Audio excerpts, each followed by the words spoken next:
Je, umekuwa ukisumbuliwa na maradhi? Usikate tamaa tena na maradhi yanayokusibu. Subira Tiba Asilia tunakuletea kipindi maalum jinsi ya kujitibu maradhi mwenyewe pasi na daktari. Ili uweze kujitibu maradhi mwenyewe, inakupasa ufahamu vyanzo vya maradhi hayo ili uweze kujikinga navyo, na pindi maradhi yanapokusibu uweze kujitibu mwenyewe biidhnillah. Zipo sababu nyingi zenye kusababisha maradhi. Leo naomba tujadili sababu hizi kuu 5 zenye kusababisha maradhi.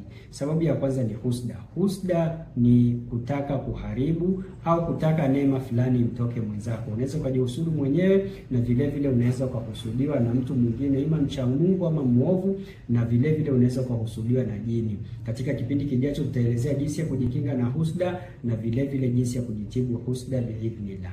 Sababu ya pili yenye kusababisha maradhi ni mtindo wa maisha.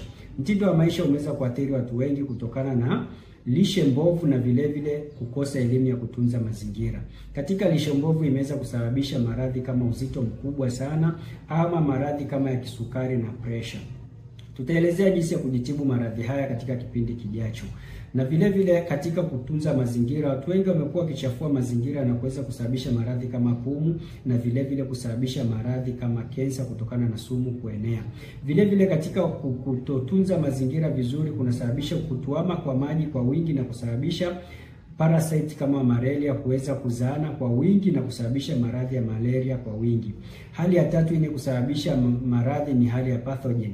Pathogen kutokana na fungus wa mdomoni, fungus wa sehemu za siri, fungus wa kwenye kizazi, fungus wa miguuni, hata fungus wa kichwani na fungus tumboni, na fungus maeneo mengine ya mwilini, hata kwenye ngozi juu, wanaweza kusababisha madhara makubwa ya kiafya na kuweza kudororesha afya ya mmoja wetu. Vile vile maambukizi kama ya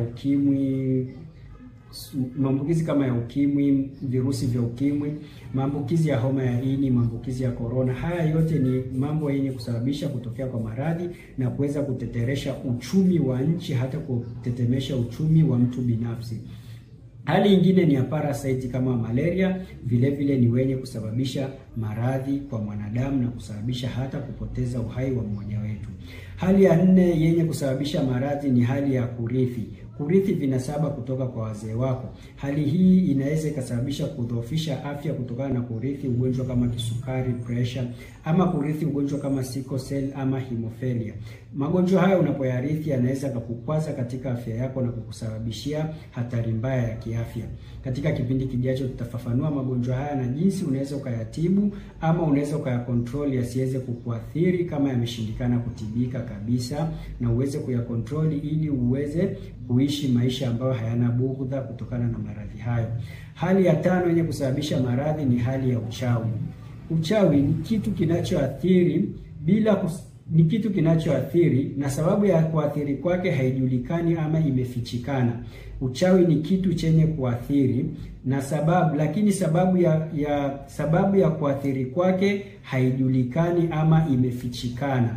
Uchawi ni kitu chenye kuathiri na sababu ya kuathiri kwake kumefichikana.